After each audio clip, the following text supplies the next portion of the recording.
And we welcome you to what is a Football Friday on a weekday kickoff here on Hornet Radio. I am Ryan Osborne, joined by the one and only Mark Pavlovich and Joseph Pavlenko, in addition to Caleb Ramos behind the controls. We're getting set for Fullerton College and Irvine Valley here on a Friday night in the city of Fullerton.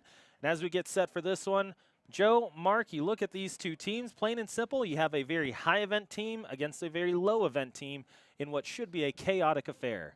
Joe, I'm just going to say it one way. It's a must win. You don't win this one, kiss the season goodbye if you're the Hornets. Yeah, unfortunately, that's kind of where it is, and maybe this is an effect of Greg and his coaching staff feeling the pressure this deep in the season in the OEC conference. We've only got 3 of the usual suspects kind of on the starting lineup, guys. You speak of that. We look at the starting lineups. We start with the visiting Irvine Valley Lasers as they get a foul here.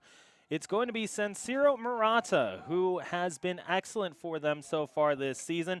He'll be joined by Quinn Fry in addition to Yaya Alsadek, and they'll be joined by Ethan Adu Gyamfi in addition to Sung Ho Yun. And they'll be joined by Armin Tirani, Christian Sanchez, Jonathan Minnie, who has been exceptional in the last few games, and Cade Williams as well, with Andrew rolled in too. On the other side for Fullerton College, Alexis Villanueva will get the start in goal. The former All-League, All-Conference member for Fullerton College will get the start. He'll be joined by Andrew Ariola and Evan Courtney, with Jacob Leggett and Antonio Villafana. Cisco Torres with Bryant Paul Mounter out there as well, and Maximus Ugaldi with Jared Rodriguez, Michael Espinoza, and Daniel Scott. That rounds out the 11 for Fullerton and the 22 on both sides. As we get set for this one underway, the action all live brought to you by Hornet Radio in conjunction with the Fullerton College Athletics Sports page here on YouTube. Ryan Osborne joined by Joseph Pavlenko and Mark Pavlovich here on the broadcast as we get things started with the first corner of the night, I believe. And it will actually be a very deep throw-in coming up for Irvine Valley on the left-hand side of the pitch. So left-hand side, you're going to end up seeing what looks like Jonathan Minnie toss it in. It's going to go all the way down the middle of the box, clanging around for a second. An opportunity is there for the Lasers. It gets kicked away, and it will go past the goal line. It will stay as a corner kick. That goes the way of Irvine Valley. So that's their first of the night, first one awarded, and up and running is Irvine Valley. Yeah, and the thing that you've got to say if you're a Hornet fan is a very disappointing loss against Saddleback. Greg and I talked about it. Ryan, he said this is a team that had open goals against the Bobcats and sat there mystified. Couldn't get him in. If they do that against the Lasers tonight, you know, it could be hot tuna by halftime. Up into the air, back spun towards the sky. Goes over top of our camera, and it will go for a goal kick. So the corner kick doesn't end up giving them anything. Mark, you go back to that Saddleback matchup. Fullerton College very much looked like they could have had their opportunities to win that game handily. Not just win that game, but win it handily. It should have been 4-1. It should have been 5-1. But Fullerton just couldn't put the ball away when they needed to. And like what you were talking about, Mark, this is a Fullerton team that can play better. We have seen them play better. We saw them beat Golden West right here at home just last week. This is a team that can play very well, but it's a matter of finding that next gear. And can they do that tonight against a very, very good Irvine Valley team? Well, you know, Joe's talked about it before, mindset. You keep talking about mindset, be it here or be it in the classroom. And Greg told me point blank that these guys just go zero mindset when they're on the field. That's what they did against Saddleback. They should have won that. I agree with Ryan, 5-1 against the Bobcats, who are in disarray this season on the men's side. And, Joe, it was just blank stares at the open goals. Right, there's a thing, and I'm going to bring martial arts into here, right? There's a notion called no mind, but you don't want to take that too far, because to one extreme, then you just aren't out there thinking. The other thing, with you guys talking about the pace of the game tonight, IVC being we call them a high-pressure team, guys. High-pressure, high-event team is what you would call them. Against Fullerton, who so far this season has not done well when they've been on their heels. Yeah, it's going to be interesting to see how this one takes shape. Just under 5 minutes gone in the first half here. No score in the early going. The lights are going to take effect here once they actually turn on here at Hal Scherbeck Field. Friday night lights for Football Friday. On a weekday kickoff. Here's a shot right on, and it's in. Just like that, the misdirection will end up being a goal. That's going to go for Michael Baumgartel, the freshman out of Phosphor, Germany. Gets his 3rd goal of the season, and Mark, all it is just the expectation of a deflection, and it allows it to bounce through. I'm going to go back, and Ryan, you call it an expectation and a bounce off, but I'm going to call it a set play, because when you watch the curvature of the shot and then you watch them breaking from the right side of the field, if you're watching on our camera going right to left, but on the far side of the field, Joe, they break on where the ball should be. And that was a set play by the Lasers, and I tell you what, they executed it perfectly. Some could say they lasered it into the goal, Mark. They could have. Yeah, there we go. And you should feel bad. I feel good. This is line towards the right. Back underway here. Fullerton trailing it 1-0. So, Mark, you go back for Fullerton. It's an unfortunate start for them, and actually plain and simple, if you're looking at it as you talked about, if this is a must-win for Fullerton, this is a disastrous start. Not to say that they've played badly in the early going, but the fact that you see a goal go in that early is a disaster. Well, and if you have been at practice and listened to Kenny and Greg preach on what you need to do, play the fundamentals. Joe, you've talked about it. You lose somebody on the field, they're going to beat you because they're going to be open on the field. Yeah, and I mean, being down 1 marker this early in the game, it's unfortunate. But last time we were out here for the weekday kickoff, we saw Fullerton take an early lead, and Golden West hung in there, kept their heads in the game, and they were able to knot it up in the final minutes, I believe. They did indeed. And you look at Fullerton College, of course, looking to get themselves back into the win column. They are 2-5-5 this season to this point. This one's going to be loped up into the air. It's going to go high and wide for a goal kick coming up. Now, for Fullerton College, what we have seen, and when they have their best success, guys, is very clearly when they are on the attack along the wings. So now you look at the formation, and Mark, I'll let you get into that in just a little bit, but you look at the formation that they're going to take here tonight. A 2-5-3 going up the field. That's going to set them up a lot more going forward, using the midfield, taking control of an attacking wing. But the question is, can they get the ball there? Well, and I think what Greg told me and explained to me in the Saddleback game, they did it against Saddleback, but then they had deers in the headlights when they had the opportunity to beat a goaltender. And if you're deers in the headlights, you know, that's a bit like being on Hornet radio and not being able to say a word when the cue is thrown to you. When the cue. The cue. Or the hue. I thought a cue was a line in England. It could be, yeah. And hue is Isn't a it color. in billiards? A cue? A Yeah, cue a cue. stick? Yeah, there you go. Yeah. The chalk is, you cue up the cue stick? Hue? No. And a Huey? cue Is a color. No. And a Huey. cue stick is what you end up listening to when they don't have things plugged into an amp. Anyways, a goal kick coming up. 37 minutes left to go here in the first half here on Hornet Radio. 1-0. IVC has the lead, and they're looking to advance on that. Fullerton with a quick little attack earlier that didn't end up bringing anything to fruition. Little foul there against Fullerton College. Quickly and easily whistled down, and IVC is back on the attack. They're going to push it up with Christian Sanchez on that right-hand side out of San Juan Hills High School, but he turns it over. A liner down this right side from Villafana gets intercepted nicely, and it's going to be the transport out of Germany who kicks it back to his goalkeeper in Murata. Murata watching this one on. It goes past Villafana. Fullerton College trailing it 1-0 in a match that they absolutely have to have. Whether it be by tie or a win, they absolutely have to have this one here tonight against IVC, who is leading the conference. As of right now, Fullerton sits at number 4 in the conference, a 1-1-3 record in OEC play. And Irvine Valley, as we mentioned before, a perfect 5-0 record in conference play to this point. Yeah, they're 8-4 overall, so they've got a winning percentage of .667. And when you look at that for Fullerton, Ryan, winning percentage right now overall is .0375.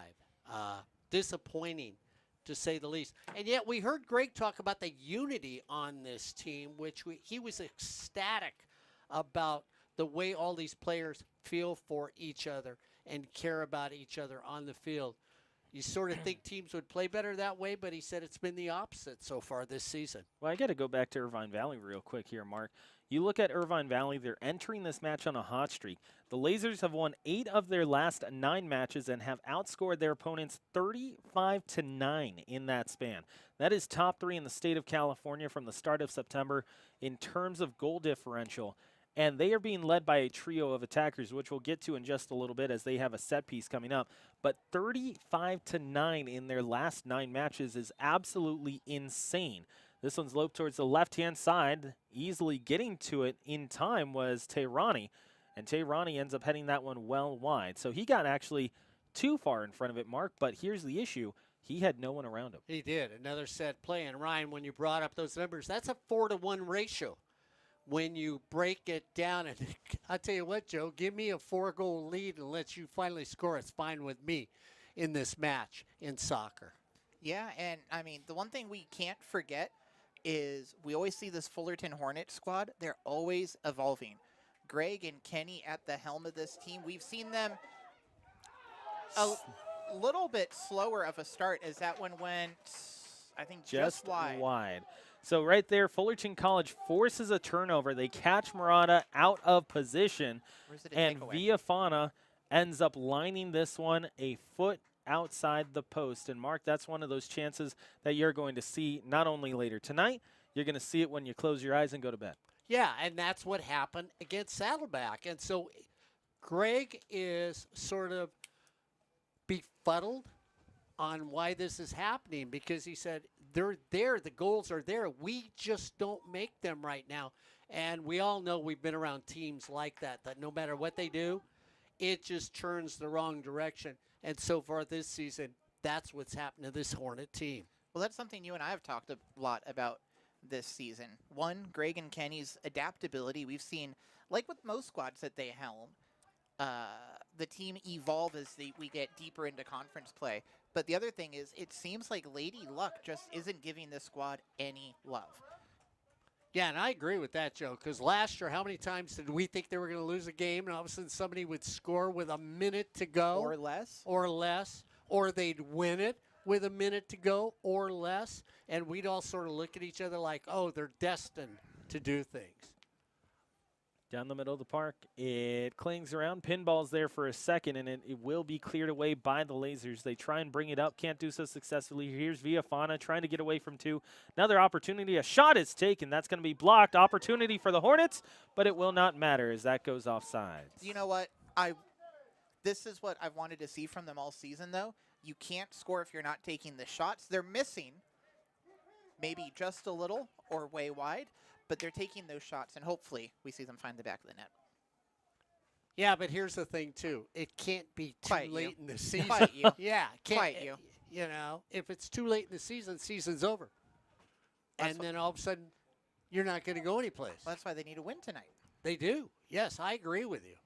This is a must-win, like Joe and I have said, that this is the thing we know Ryan agrees with us. Fullerton, when we looked at him, Ryan said 1-1-3, 2-5-5. Golden West is 3-0-1, good team.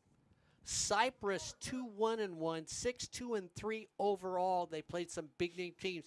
They're high in the power ranking. So I'm automatically moving those 3 teams on in the playoffs now. No, I fully agree with you. If you're looking at it from if the season ended today, those top 3 teams would be in, and Fullerton College would kind of be waiting there, hoping that their power points end up helping save them and get them into the postseason. They've got to have some good results against good opponents.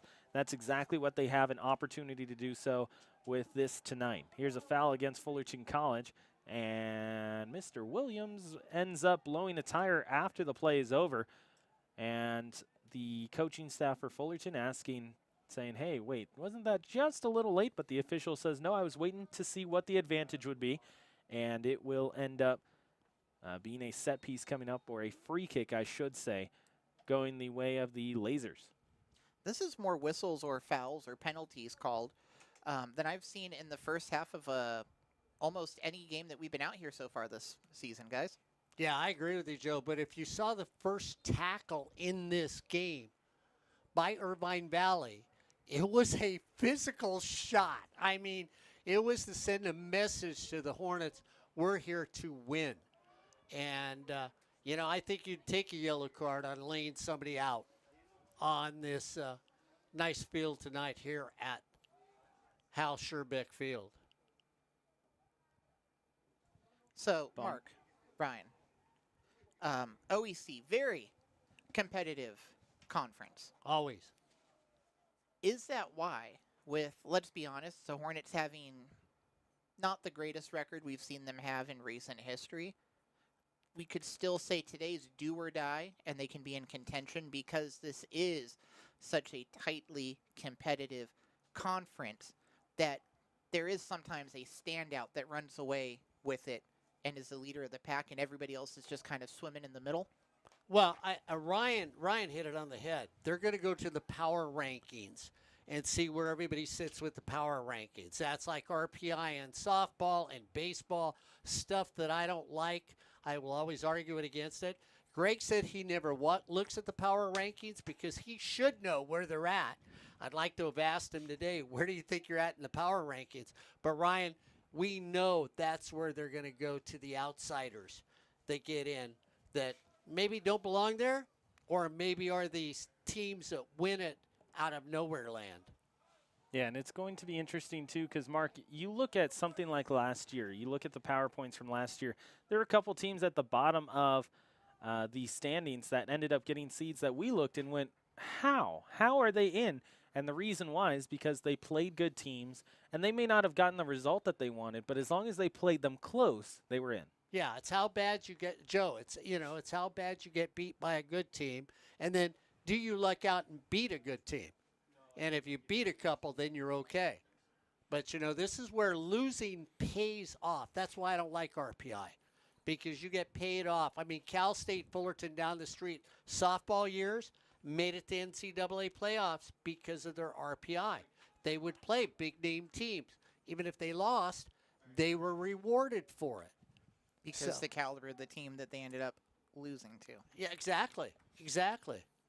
So it's like us when we were all younger. We'd go out with that good-looking girl. Everybody wanted to date us because they thought something's got to be going on because look who they're dating. That's what a power ranking is. It still exists today in society.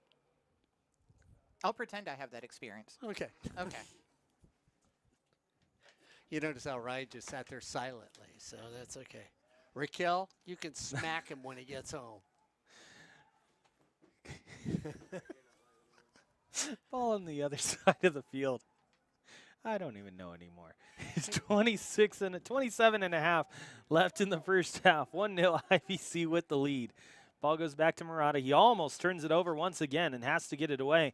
Fullerton on the heavy pressure whenever he controls the ball has been getting a lot of success, as this is going to go as a toss in on the near side of the field, goes past the touchline, and picking it up was Yoon for just a moment, and he ends up getting it back from Cade Williams. Williams and him play catch, elevated over, goes past Villafana, now turned over to Christian Sanchez. Sanchez looks over to his right to Williams. Williams getting pressure from behind, lines a pass over, lots of contact there, and Leggette's going to take it for the Hornets.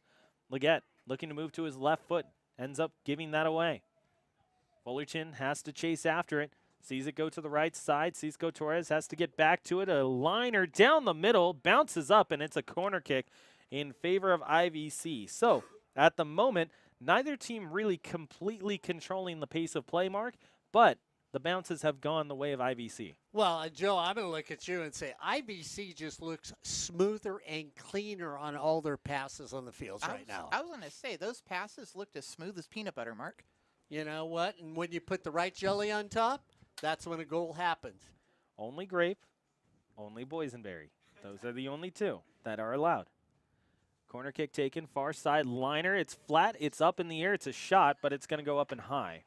And I've got to ask you, Joe, because Greg brought it up in the Saddleback game. He said there was a perfect shot from a corner, and all you had to do with the header is let it hit off your forehead, and it would have gone in the goal. This was in the Saddleback game. The player for Fullerton dropped his head. So is there a tendency to, you've been out there, you played this game, Do you really think about where your head's at when that header is coming? The ball's coming for a header. I mean, you want to hit it on different parts of your head. It's like different parts of the foot are going to send the ball in different directions, kind of. And I mean, maybe it was the thing he anticipated it. He thought it was coming faster, and it was just the overcommitment, and he didn't make contact where he wanted. Maybe he wasn't being mindful of it in that moment because in his mind he was 3 seconds in the future, and he had already scored that goal, and he was eating that pie before he actually got served it. 1-0 IVC with the lead. 25 minutes left in the first half of play in a must-win for Fullerton College. They are trailing it after a very early goal. In fact, just 5 minutes in, Baumgartel ends up getting the opener in this one. Near side, it goes to Yoon. Yoon is going to switch over to his right foot, now brings it back. Little scooter, intercepted. Fullerton has the takeaway. Official says, no, there was not enough contact there. That's going to be offsides for Fullerton if they catch up. And a foul against Fullerton College. Near side official ends up calling for it, as hitting the deck was Cade Williams. Fullerton's sideline not thrilled on that one. I think the ref is having a conversation, making sure the player's okay. Letting the Fullerton coaches know he's okay too. I'm sure. I'm sure that's what the conversation's about. Yeah, Kenny wanted to know for sure. Kenny said, "Hey, how good is that?" So 24:05 showing on the clock. Little wind going from left to right of your screen as Fullerton College is trailing it. Fullerton is in their traditional home blues with white numerals and no outline.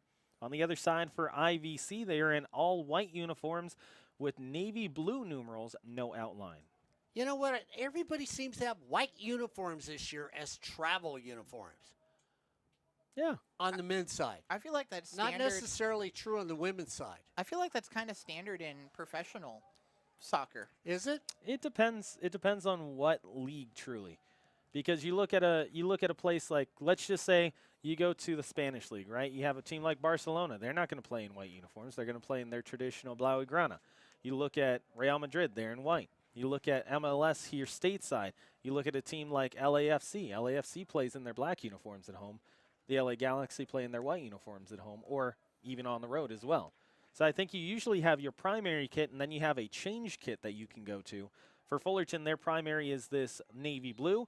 Their change kit is their white, which they did actually just get new white uniforms. Whether it be this year or the end of last year, they have a little bit more of a sublimated pattern to them in slight gray. You bring the Thoris out for that one? Sublimated? Sublimated. Okay. Does that have something to do with hue? Because we talked about hue earlier. Dewey and Louie? No? No, Is it some sort of camouflage pattern? I'm still trying to figure out what sublimated is. There is a very famous song from a band that I like that says they are messing with me subliminally. see, sublimated means that you actually wear a size 42 waistbands, but you tell everybody it's a 34. That's subtracted. Sublimated. That is subtracted. Oh, okay. All As right. this goes wide. Ball goes out, so not a shot registered towards the Hornets. And it will be a goal kick going right to left. Fullerton is going to go full Mark Pavlovich line change coming up, as they will end up bringing in 4. Josias Palacios is going to enter. He's also going to be joined by Oscar Feria, in addition to Kevin Castro. They'll also be joined by Andrew Ariola, who hops back onto the pitch. And taking a seat is Villafana, Evan Courtney, in addition to Espinoza and Leggett.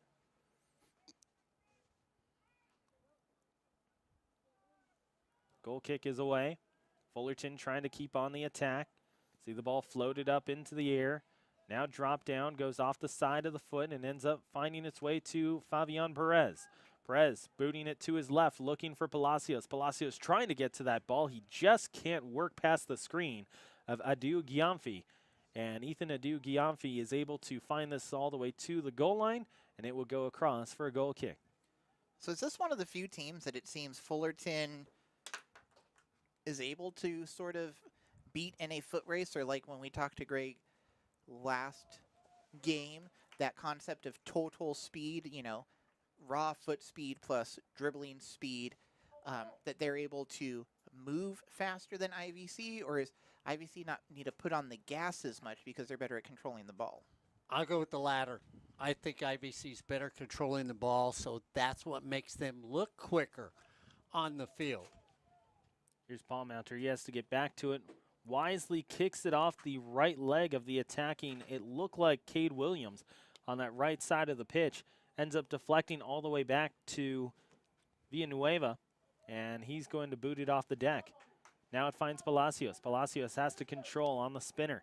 He ends up going past Cade Williams, who lines it down the middle of the park and finds a teammate. If IVC can hurry, they're going to have numbers. Instead, Fullerton gets back in time. They're going to force it down towards the sideline as it goes past Yun, and Yun is going to see this one go off of Fullerton College and out. That was a beautiful volley from Palacios. Unfortunately, he just couldn't connect it to another Hornet. Sung-Ho Yun on this near side of the park out of Northwood High School. A freshman for this team, has a goal and 5 assists for 7 points. He's one of the better setup guys on this program or on this team for Irvine Valley. That has scored 37 goals and outscored their opponents by more than 20 so far this season. An interesting thing about Yoon as well is that he actually played in a club national championship for his club program, LUFC, and ended up winning a national championship at the club level in the U19s. Recently scored the second goal against Santiago to get his first collegiate marker in the books. Side spun. Baumgartel ends up looping it towards its left-hand side off the head. It goes to Cade Williams, deflects twice. Now Fullerton is trying to get it back. Nice job to keep it away from the Hornets. That's exactly what you want there from Fullerton College, Mark, as they're able to keep away pressure for a moment. Now find this one towards the top of the box where it clangs around. Here's Cade Williams. Williams looking to move to his right, and he gets that one deflected from him. On the retake, it goes now to the right-hand side to Tristan Amesqua. Amesqua watches on, finally pops its way towards the 6-yard marker. An opportunity for IVC if they can let it fly. They do not. Here's Amesqua going to his left foot, trying to get it over to a teammate. He's got to get it to his right. He forces a corner instead. Joe, you watch this every time there is a ball lying on the turf out there. It's somebody in a white jersey. It's a laser getting to the ball first. The ball comes up. It's a free ball. What happens? There's 4 lasers there. Fullerton is getting out-hustled on the field, or at least that's what it appears to be. It seems like it. Fullerton has done a great job at piling on the pressure in the early minutes of this first half. And I'm wondering, are they starting to run out of some gas in the gas tank? Or is it just IVC and their squad have a little bit better of heads-up awareness? I think I talked about with you, Mark, it's almost like a quarterback in a gridiron game, right? Every player on a soccer pitch essentially has to have the ability that a quarterback does to take a 1 look, a 2 look, and a 3 look and send the ball downfield. Yeah, I agree with you. I think it's dexterity where they can take it off of either foot, and it's knowing where they're going with the ball before they even take it someplace. And if you know where you're going first, you're going to get to your destination quicker than anybody else. Well, and you've talked about that shape of soccer on the field, that triangle. If you're playing with that shape, you know I'm probably the base. I've got somebody out to my left, and I've probably got somebody out to my right. And so that's also what helps you look like you have eyes in the back of your head, because you know if you're playing formationally correctly and if you're keeping that shape, that, yeah, there should always be somebody to feed the ball out to. Yeah, exactly. Baumgartel ends up sending this one out of Hal Scherbeck Field and onto the field directly behind us, as Fullerton is going to set up their attack. Left-hand side, you saw Andrew Roldan just a few moments ago on the attack and just wasn't able to get it over to a teammate the way that he wanted to. Now Fullerton on the throw-in. They're going to toss it in quickly. It goes off of Jared Rodriguez. Rodriguez looking to his left. He's got Castro. Castro a liner. Finds Jared. Make that on the far side. Fabian Perez by way of Cisco Torres. Perez. He's going to go back to Areola. Areola now to his right. He's going to look for Paul Mounter. And Paul Mounter has that one deflect away. In on the play as well was Daniel Scott. Here's a chance for Palacios. He is onside if he gets to it. He turns and fires. He had a little bit more time and space if he works it to his right knee instead, Mark.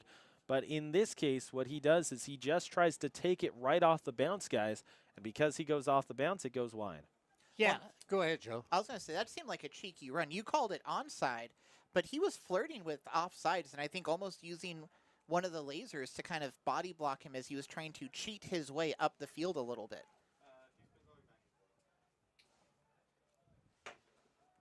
On the left, heavy contact. Fullerton not getting called for a foul, rightfully so, on this right side. Now it's going to go to Tehrani. Tehrani leading the team in scoring, takes a shot that gets blocked. Not going to officially register that one as this one goes right back to Yoon. Yoon looking on the inside on the deflection. That's going to go in on goal. Tehrani was there, and yet another attempt at a deflection works for IVC, Mark, and they once again are just able to get that play to work for them. Yeah, and you watch that one. That's almost a goal off the bottom of the cleat. It was somebody just saying, I'm going to put my foot out, let the ball. Another opportunity for the Lasers. They capitalize. That's a goal on the far side of the field. It looked like it was Tehrani, or it's going to be Tristan Amexqua. We're going to get you word on who that is in just a couple of moments.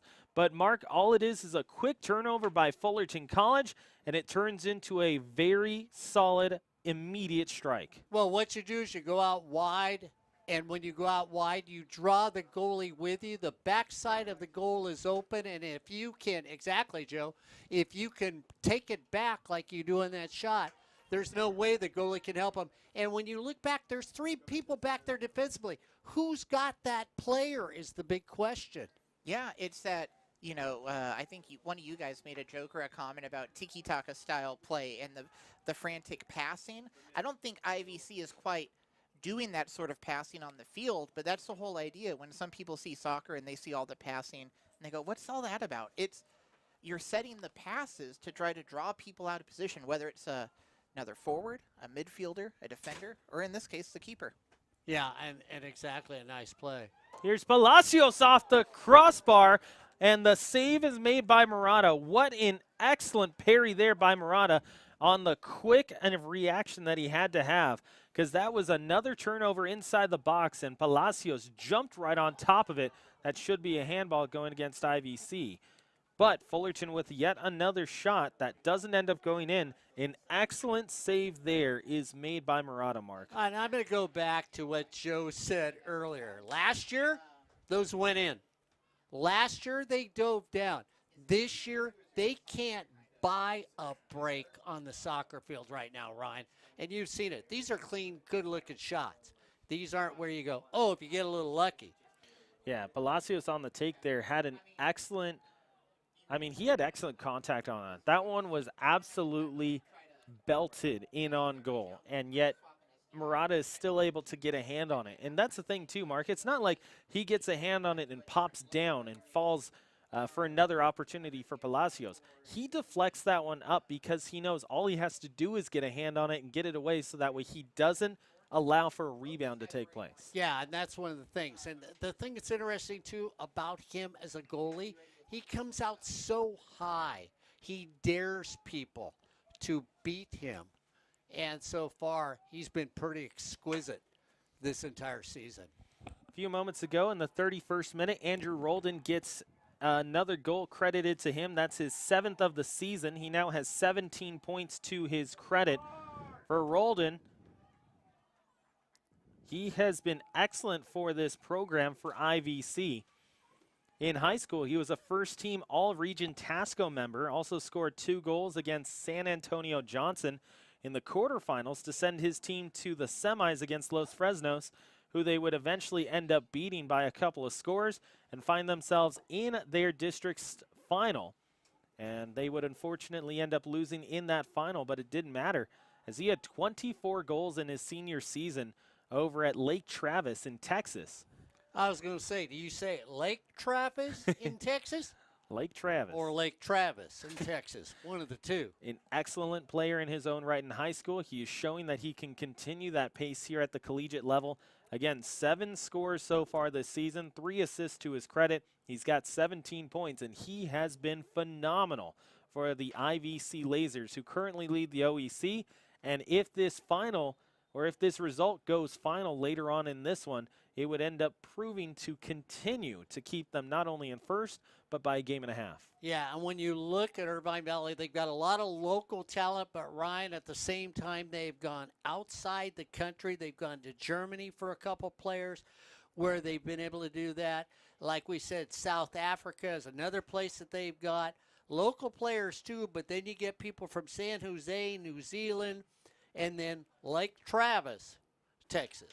Arizona as well. This is a team that also has a guy from Oregon in Jonathan Minnie, who is a very big player to watch for them, as Jared Rodriguez has it on the right side. He lines it right down the middle. A chance! And that's going to be kicked up high and wide. It looked like it went off the right foot of Kevin Castro. And Mark, in that instance, what happens there is that ball bounces right before he gets to him. And it's real tough to receive that pass and get that one on frame all in one motion. Because what you have to do is you have to angle your foot downwards almost. So that way it feels like you're kicking it to the floor rather than getting the ball or getting your foot underneath the ball. The moment that you get it equal or underneath, it's going to pop over top of the ball. Yeah, it is. And I'm going to give it back to you because you can relate to this playing the game of hockey where you've got a rolling puck or a bouncing puck. If it doesn't settle right for you, you don't have much to do with it. Yeah, absolutely. In this case, it's very similar to, like you mentioned in hockey, Mark. You have to take the blade, you have to angle it down so that way it's more like you're receiving it and popping it right back into the ground or into the ice, so that way it does just take the natural physics and go straight across. If you look at our scoreboard right now out there, it says 1-0, but the way we've got it up here, it's 2-0 in the booth. We have it as 2-0 because the ball went in the net. Yeah, they didn't call it off. They didn't take it back. So and they also put the ball at midfield to restart the match. Right, so it should be 2-0. So if you see the scoreboard glanced at, it is 2-0. As we pantomime to the statistician running the scoreboard. There it is. So Scott Giles says, that's right, that's right. Okay. Our athletic director here at Fullerton College. And Scott's he's been very gracious to us here at Hornet Radio and making sure that we have everything that we need for the setup for these Football Friday broadcasts on a weekday kickoff here on Hornet Radio. It's a weekday or it's a weekday? It's Football Friday. It's Football Friday on a weekday kickoff. That makes it a strong day. Brought to you by Fullerton College and Hornet Radio by way of the Full Call Sports Athletic page. I was missing those promos. Ryan hadn't got on the promo punny yet tonight. Yeah, and you know why? The punny. Because it'd be good if Ryan printed them out. That's because it's the promo punny tonight. Ball goes out. It's going to be a corner kick. That one was lined over towards the middle and deflected away. Fourth corner kick of the first half for Irvine Valley. And they're going to take it on the far side of the park. It looks like it will be the goal scorer in Roldan who's going to find his way to that far side and kick it away. This is a IVC team, Mark, that has plenty of height to work with when it comes to these corner kicks. And so far this season, corner kick-wise, they have 48 corners entering today. You add the 4 from today, they now have 52 overall, and they've converted on more than a few.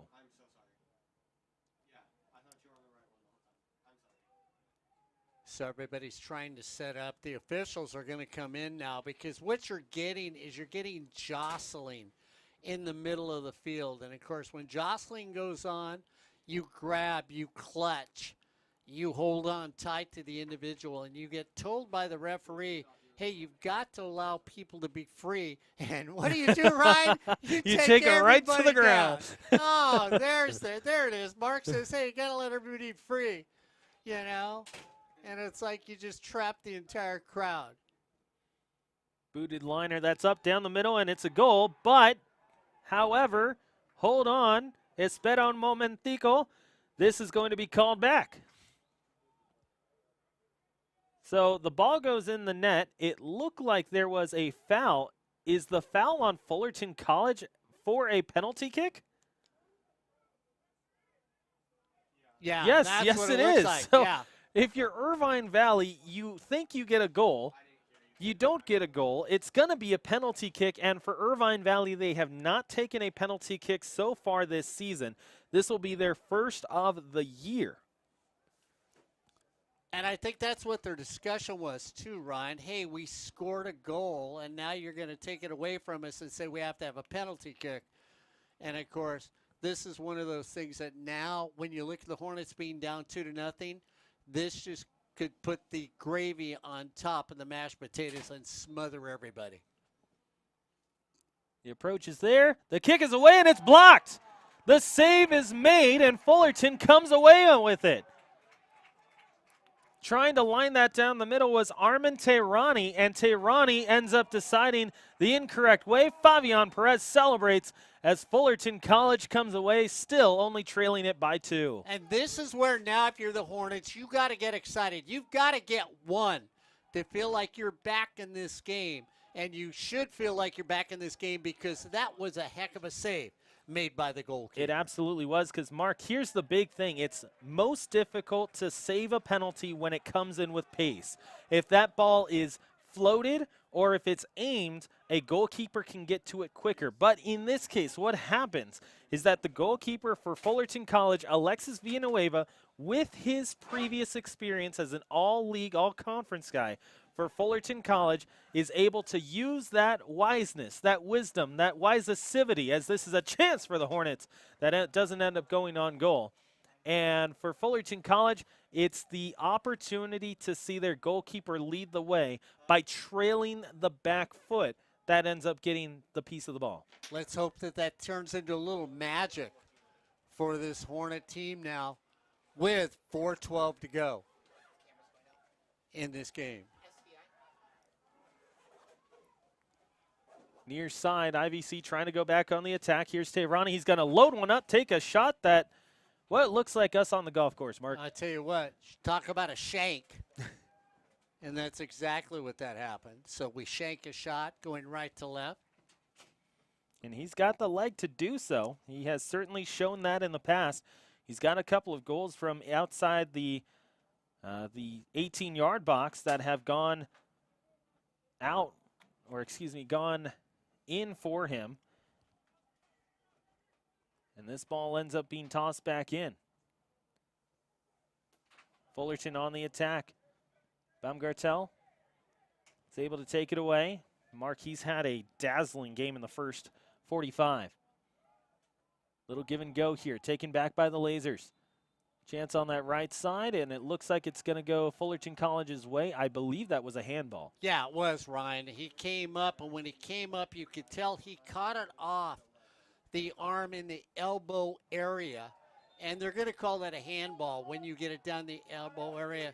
Should get a yellow card right there because it should have been a free kick. Yep. And the Lasers came up and decided not to give it one. That is exactly what happens. We'll get you who got the booking in just a couple of moments. And usually when we say that, it's because we're trying to actually see what the number is so that way we can actually give you the booking, and that's exactly the case here. Fullerton College is going to take it back. I believe it's either Roldan or it will be Drew Payne. Drew Payne just checking in a little bit ago as Ariola is going to bounce this one all the way back. It will be picked up by Villanueva.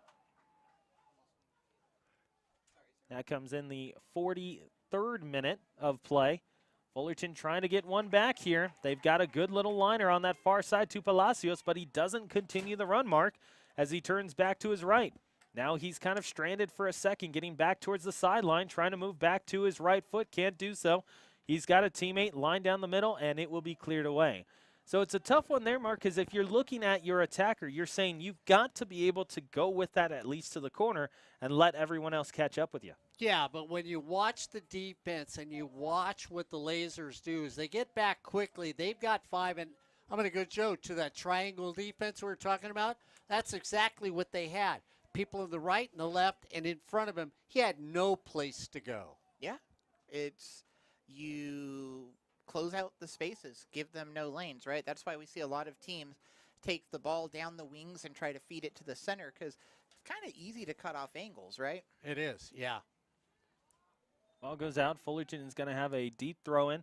They've only got about 90 seconds left in the first half of play. Fullerton, nothing, trailing it by 2. Trying to get back into it. They need at least 1.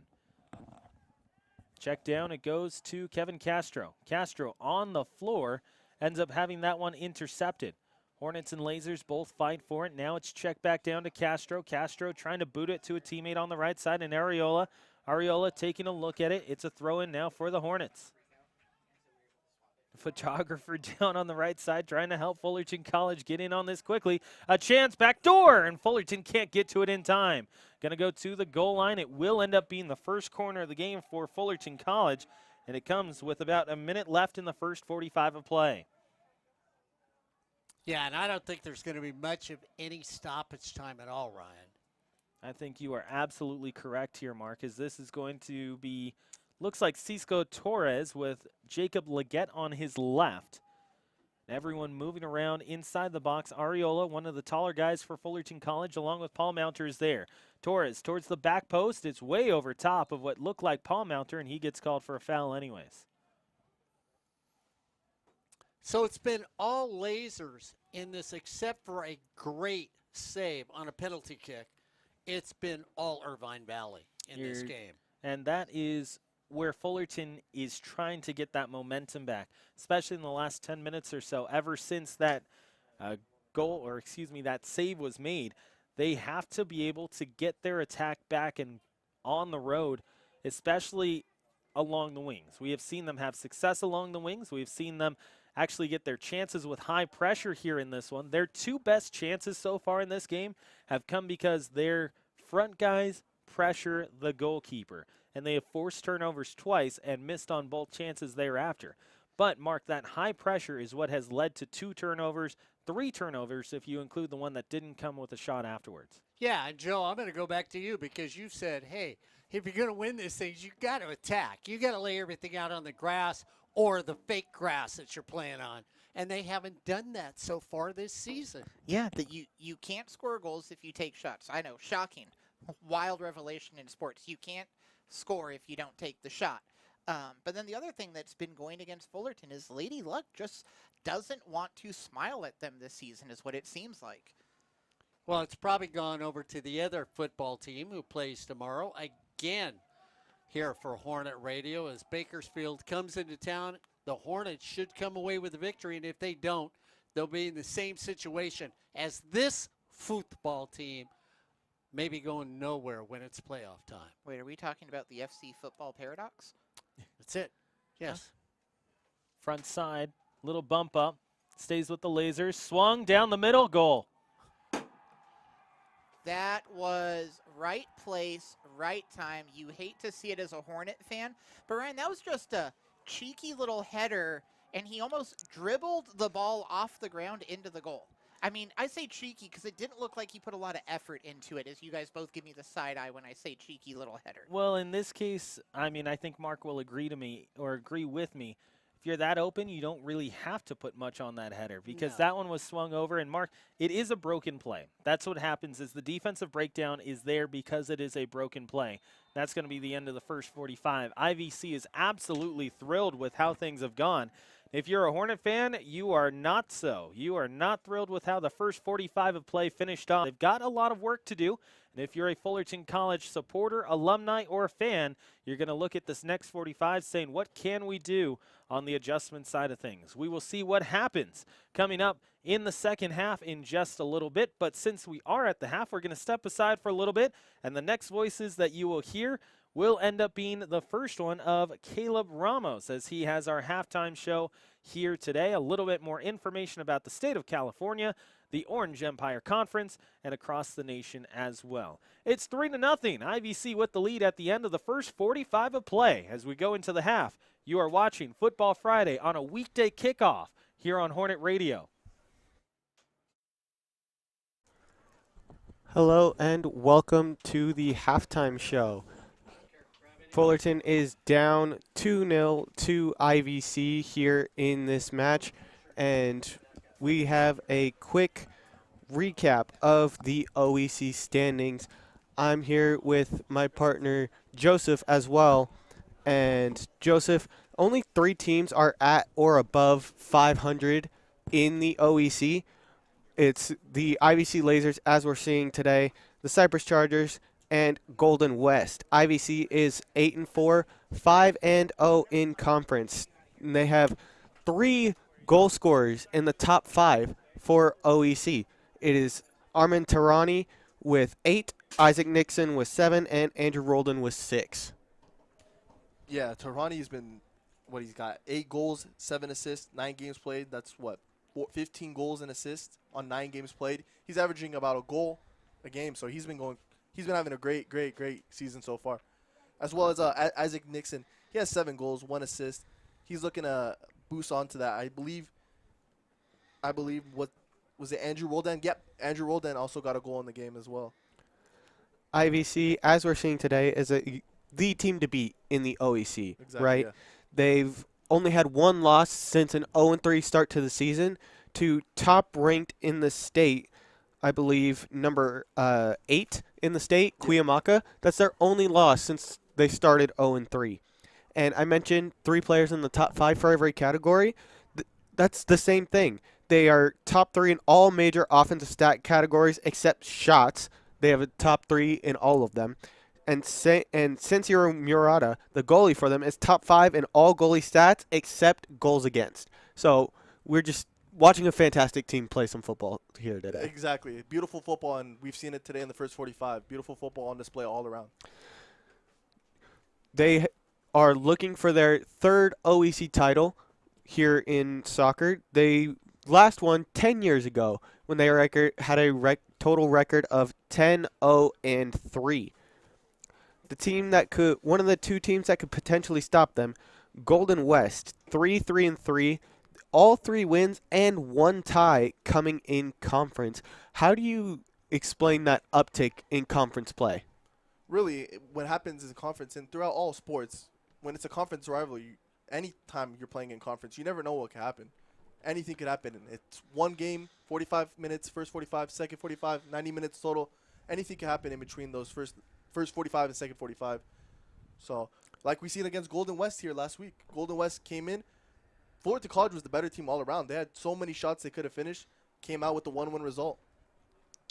And going back to Golden West, they had a rough start. Also, similar to IVC. IVC started 0-3, but Golden West started 0-3-2, allowing 20 goals in the first 5 games. But since they've started conference play in their last 4, they've only allowed 1 goal combined throughout all those 4 games. That uptick in defense that quickly coming into conference is highly impressive. Yeah, like I said, when it comes to conference, it's a whole nother ball game. Cyprus, now, one of the other teams that could take the OEC crown away from IVC. They are 6-2-3, 2-1-1 in conference. They've had no shutout games, which is highly interesting when it comes to soccer. We usually see shutout games a lot.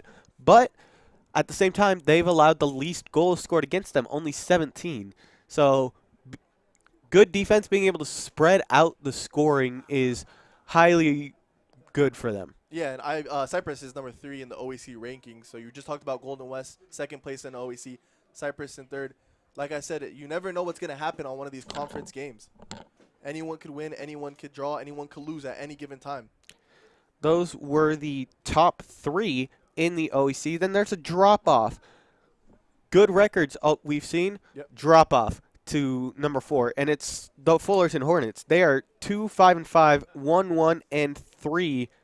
1-1-3 in conference. And Steven Martinez, who we saw save a penalty kick earlier, he has the lowest average goals against, 1.18, only allowing 1/5 of a goal. Pretty much, yeah. If my math is right. And we saw a quick reaction time on that penalty kick. Exactly, yeah. And I also wanted to say, you mentioned earlier that Fullerton College last week tied against Golden West, who's in 2nd place. I wanted to bring up also that Santa Monica game that you had brought up, a 4-4 draw against one of the best teams in the state. So anything could happen on any given Friday, any day of the week. But I definitely think that's interesting to look at. Yeah, I mean, you brought up the Santa Monica game where they tied 4-4. Santa Monica is the top-ranked team in the state of California for JUCO soccer. Yeah. And, I mean, when you have a team that has gone toe-to-toe with Santa Monica, but then aren't able to finish against other teams in the conference, that's where you get this spot that Fullerton's in. Look, they have had plenty of chances throughout the last couple games. They're averaging 14 shots per game in the conference in their last 5 games. They're getting the shots. They just have to finish these chances, and it's come crucial. Josias Palacios for Fullerton. He also has the 3rd most goals in the conference. Yep, sitting at 7 goals. He's leading Fullerton and 3rd most, like you said, in the conference. Every single game for Fullerton has been 1 score, except for their Cuyamaca loss, right? So for Fullerton, they're in these close games. Every single game, they just can't seem to close it out the way they need to. Yeah, I'll speak on the last 4. Cypress tie 1-1. Santiago Cannon 0-0. Golden West 1-1. Saddleback 2-1. They're keeping it close. It's like I said, finish your chances. They're getting the chances. It will come. We're looking forward to the second half. Hopefully they can get some good chances in and finish those chances to hopefully get some goals on the board. Now, next in the conference is Saddleback. As you just mentioned, their 2-1 win against Fullerton. They're 2-3 in conference and 3-7-1 overall. Saddleback has the 2nd highest shooting percentage in the conference, only losing to the Lasers, which, I mean, kind of makes sense, right? Yeah, exactly. But if you have that high of a shooting percentage, what's preventing you from winning more games? Why do you already have 7 losses on the season? I'd like to see the shots on target. I think getting a lot of shots up is always going to be a good thing, but I want to see the quality of those shots. Because you could be shooting the ball, but if they're not good quality, the chance of you scoring on them, it's not the highest odds. But if they're good quality shots, they'll eventually come. So let's see that. Let's see how well those shots have been taken. Now, last in the conference is Santiago Canyon. They are 2-5-5 overall, 1-2-2 in conference. Now, their goalie, Diego Saldivar, playing absolutely outstanding this season. He has 60 saves on the season. The 2nd most is 38. So is that a testament to his skill, or are that many shots getting up against him because of their defense? Like I was going to say, yeah, I think when you're playing on a team that defensively isn't the best, this is where your goalkeeper is going to shine. He's facing the most shots. He's going to have to make the most saves, and I think he's been playing amazing throughout the season, and hopefully he can continue it out. He also has a very high save percentage as well. Highest save percentage in the conference, 80%. Or, sorry, 2nd most. He was 80%. And Santa Ana OCC, they also both winless in the OEC. Santa Ana is 1-7-4, 0-3-2 in conference, and OCC 1-7-3, 0-4-1 in conference. How do you kind of take what you've seen from both teams and winless in conference so far and try and flip that switch, turn it around really fast? Yeah, it's got to start somewhere. You got to get that first win on the board. You got to start that win streak. Get hot when the moment matters. And then for Santa Ana, Ivan Torres is in the top 5 for assists. He has 5 on the season, and OCC's Zidane Babari is 2nd in shots with 30 and tied for 5th with goals with 4. And we have a quick update from the games that are played earlier as well around the OEC. We are the last game with a late start time of 6 p.m. Saddleback and Santa Ana, they ended with a tie score 3-3. The goals for Saddleback are attributed to Jeffrey Contreras, Jason Starks, and Alexander Fafilik. Meanwhile, Santa Ana has a goal from Kevin Munoz, Orlando Virgin, and Aiden Cisneros. But for Santa Ana, they also walked away with 3 yellow cards in the game. Yeah, definitely surprising to see 3 yellow cards in the game. I wonder if those yellow cards came from crucial plays where they were needed or reckless plays. Golden West walks away with a victory against Santiago Canyon, 4-2. The goals from Golden West coming from Yasir Duque, Jorge Orozco, Luis Cano, and Pedro Flores. Meanwhile, the Santiago Canyon goals coming from Brian Oberlin and Abraham Garcia. Yeah, like I said, Golden West sitting in 2nd place in the OEC. They're looking to keep that pressure on IVC. But IVC looks to respond at 3-0 up at the half. They're looking to keep that first place spot. And then Cyprus now, second in conference, going against last place, OCC. I have a feeling we both know how that went, but it did end up 2-0 in Cyprus Chargers' favor. Cyprus got one in the first half, one in the second. The goals coming from for Cyprus, they both came from Isaac Morales, who had a very clearly outstanding game. Yeah, scored a brace on the day. So it looks like 1, 2, and 3 all looking to keep their positioning for the week. Now, jumping back into this game, what have you seen so far when you've been out there working the camera?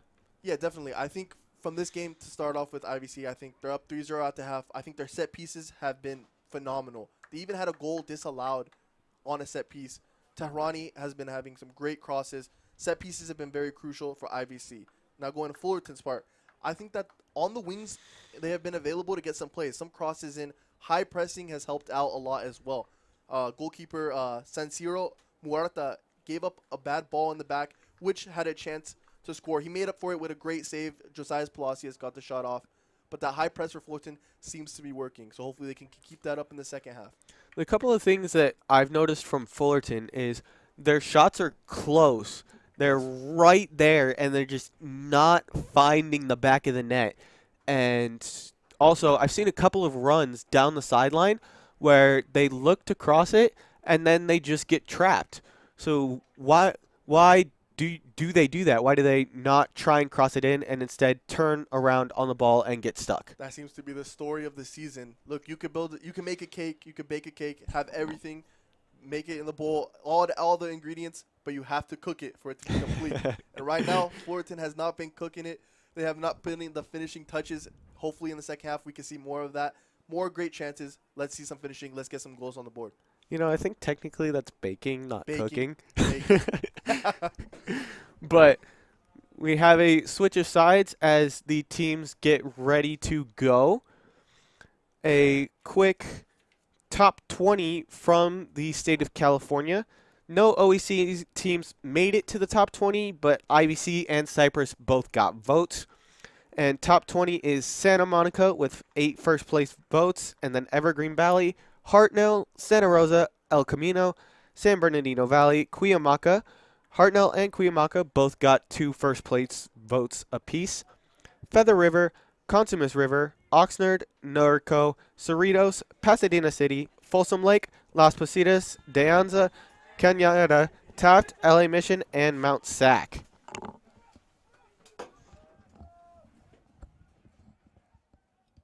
And we're live back here on Hornet Radio. Ryan Osborne, joined by Mark Pavlovich, Corey Nayland down there, Caleb Ramos, Joseph out here as well, as we bring you back to Hornet Radio and the Football Fridays on the weekday kickoff. I'm out of breath. Mark's out of breath. We both ran up the stairs, down the stairs, back up the stairs because we like the torment. Fullerton College back on the chase as they're trying to get up to it, but this is a clean break for IVC if they hurry. Now a turnaround opportunity that gets taken away and picked up by Finn Monk. Monk is going to watch this one go out for a second, but Fullerton College stays with it, and Cisco Torres on the clear. Both teams very eager to get back out onto the field. Yeah, they were. They were more eager than we were to get back in the booth, I tell you that.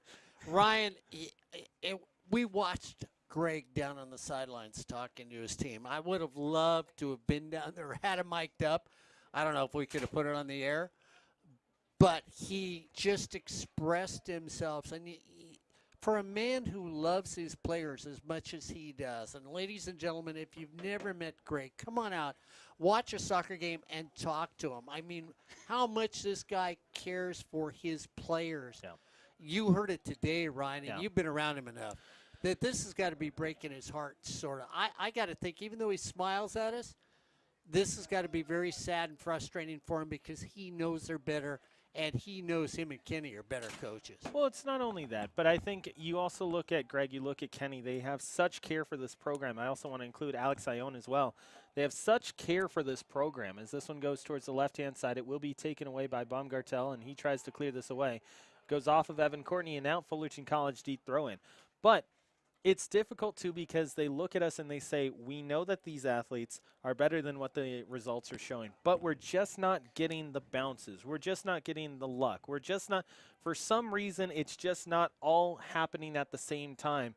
And he says that they see the progress they're making in practice. He sees the progress they're making in the room as this is clanging around inside the box, cleared away by IVC at the last moment before Kevin Castro could catch up to it, and it goes out for another Fullerton throw-in. But they see the progress from each of these guys. They see the opportunities, and for some reason, all three facets aren't clicking on the same day, because he said, Mark, sometimes the forwards, they're doing as best they can. They're having real good games, but the midfield just isn't able to get into that next gear. Then you flip it to the next matchup. The midfield is playing phenomenal, but the forwards or the goalkeeper can't get it rolling.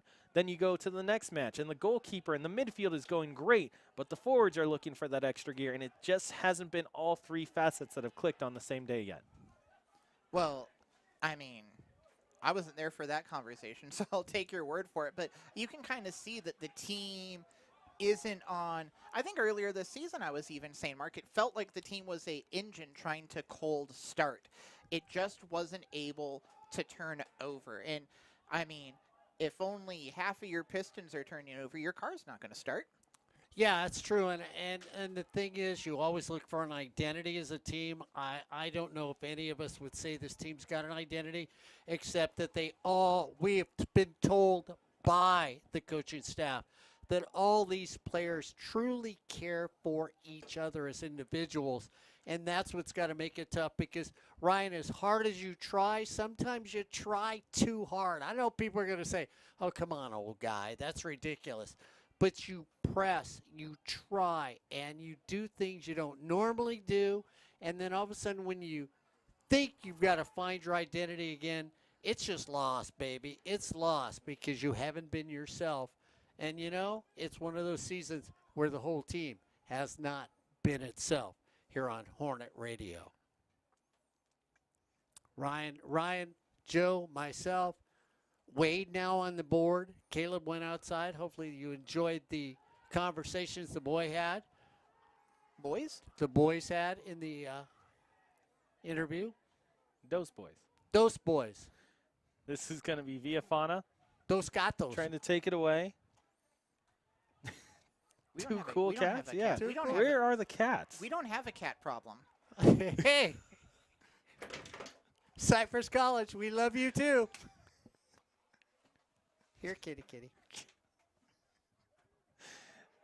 Turnover that goes to IVC. Apple? 5 minutes into this second half. What a 5 minutes. Yes. The Lasers looking to go back on the attack. They've got it on the far side, swinging it over towards the near. They've got a opportunity. It looks like it's going to go right back to Monk. Finn Monk with it once more. Checked over towards Christian Sanchez. Sanchez now with Monk once, twice, 3 times. Cisco says not a fourth. You know, I'm really surprised you have not said laser yet in this game. I'm not You Rashawn. didn't see that movie? Did you see that movie? No. Oh. No. Okay. Oh, well, that's a limited childhood. What can I say? Ball goes up. Also comes down and cleared away.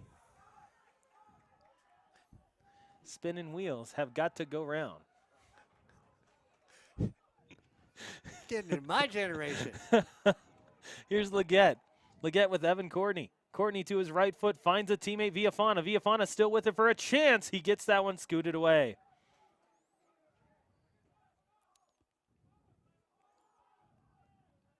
Fullerton still with it. Adu Giamfi. Lasers. Torres. Baumgartel. And it ends up being a IVC ball. So they're on the attack. They're going to swing it over towards Jonathan Minnie. Minnie looking for it. A 3-on-2 if they hurry. A chance and a goal. Simple as that. Nice and easy. Irvine Valley is right back on it.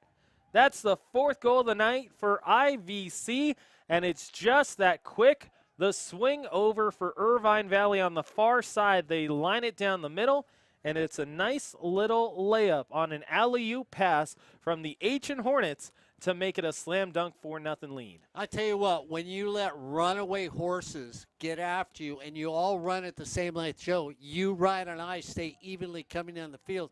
Somebody drops a ball in front of us, and we're all, you brought it up earlier, we're all aware of everybody around us. All we have to do is run.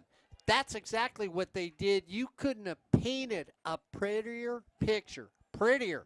That's sort of like from Travis, Texas, to make that sort of shot. That's how pretty that goal was. Well, and it's that thing that you guys were talking about, mentality and not everybody being on the same wavelength or same mental space right now. And somebody needs to let the Hornets know this ain't a friendly. They're down 4-0, and the last time that I got stung this bad was, well, I sat on a beehive that looked like a decorative lawn ornament.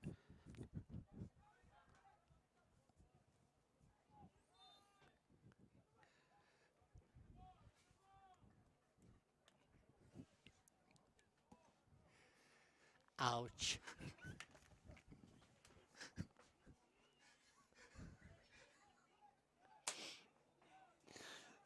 4-0 IVC. Just into this second half. Did you put ice on it? Yeah, Oh, okay. All right. Okay. Did it swell? of course it swelled. Oh, okay. All right. Icy hot. Ha ha ho ho. Santa, is that you? We have lost it here on Hornet Radio as Ariola tries to clear this away. Hornets get it back. Now it's going to be Fullerton on the right side looking for Villafana. Nice touch to keep that in control. Make that Jared Rodriguez. Rodriguez has an excellent last 4 matches, and he tries to swing it around and get across the corner. He gets pushed down. That's going to at least be a foul. We believe so. It is indeed. Fullerton will get a set piece from just outside the 18-yard marker. Fullerton's asking for a card to come out, but Mark, I think that's a good no card. Yeah, I do too. You know, I think it's just hard play. We've seen the hard plays. Kenny's just telling the linesman what he thinks about going on. Greg is rather calm on the sidelines, and of course he could be to this point that he's just tired of wanting to say anything to anybody. So Fullerton with a set piece, a chance to get back into this one. They've got to get on the board in the early going. They need a shot in this one. Courtney is going to watch this line back post. It gets away from 2. Castro has it go off. His foot popped up into the air. Hornets recontrol. Now inside the box. Adu Giamfi tries to clear it away. Can't do so successfully. Line just wide.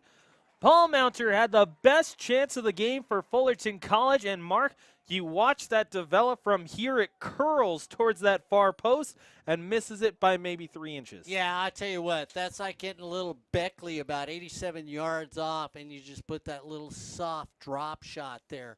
And there was no way you were going to be able to save that because at the height that had too, Ryan. It was perfectly inside the post. Yeah, it was exactly. right where the corner meets the cross. Fullerton College had that go in. But, again, that's the 3rd one in this one for Fullerton College as they get a chance here with Villafana. And Villafana is going to run up to this one. Murata will pick it up. 3rd time in this matchup, Mark, that they have missed the frame by maybe a couple inches. Yeah, I mean, they should feel like Joe right now sitting on that pile of bees. They've been about that lucky because they have been stung on every shot they have taken tonight. Yeah, the Hornets need to pull out an old Sinatra number. Luck be a lady, right, Mark? Luck be a lady tonight. Absolutely.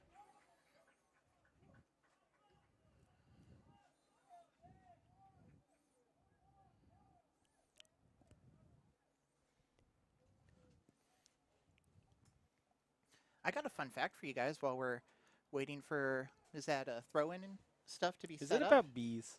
No. Oh, okay. The term laser. Acronym? Here's a chance. Shot ends up going high and wide from Torres. That's a goal kick. Is that like a croissant? No, An that's acronym? layers. Right? Just like a croissant. Layers. Layers of puff pastry, right? There you go. I don't think a croissant is a puff pastry. It's layers of puff pastry. You just fold it over and over and over. See, even Wade agrees with me. I don't think that's a puff pastry. A puff pastry is different. That's a different dough. That's fold. You're looking at folds of dough and butter. That's a croissant. I mean, it's like pastry dough, like puff pastry. Whatever. Kick near side. Heavy contact. Fullerton gets fouled, so they'll take it back over. It looks like the foul will end up going on Tehrani in this case. Actually, make it rolled in. So I'll walk into a bakery and order a dozen lasers, and we'll see what happens. Probably get Left-hand weird side. looks. Good ball there for the Hornets. Unfortunately, if you are a Hornet fan, that goes off the Hornets and cleared away. Paul Mounter is going to catch up to this quickly, and it is a IVC throw-in. 4-0, Irvine Valley. They have the lead. Irvine Valley is 1-3-4 against Fullerton College since the start of 2021. In those matches, Fullerton has outscored Irvine Valley 18-9 in that span. And the Hornets have a 7-match unbeaten streak against the Lasers in that exact same time frame. Kicked up into the air and almost right into our camera well. They said, "We saw the setup that you guys did. We do not care." They're trying to take a page out of Golden West book from last game when they. Go right after the camera. Yeah. Here's Torres. Torres trying to go towards the corner. He needs to work the wing. Little chopper. Pass does end up connecting, but no Hornet is there to pick it up. Into the sky. Ariola now on the watch. He has to catch back up to it as it goes off the foot of Tehrani. Tehrani, a bounce back from Cal Poly San Luis Obispo. Redshirted his freshman year. 19 goals, 7 assists in club under 19 play. Actually led the MLS Next in scoring with 2021 with 12 goals and 9 assists. And then the most important thing on his resume that you can accredit him is something that Mark would be thrilled with. Graduated magna cum laude from his high school. There you go. Because they are student athletes, and that's what we should never forget. Be it men or women, they're out here for the love of the sport.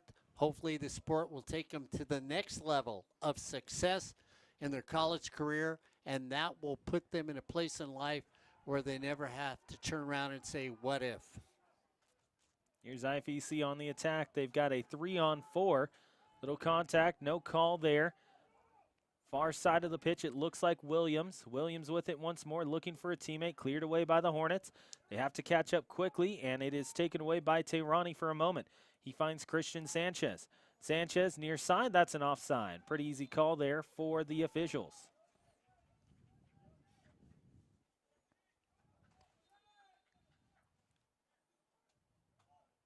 Villanueva gets it away.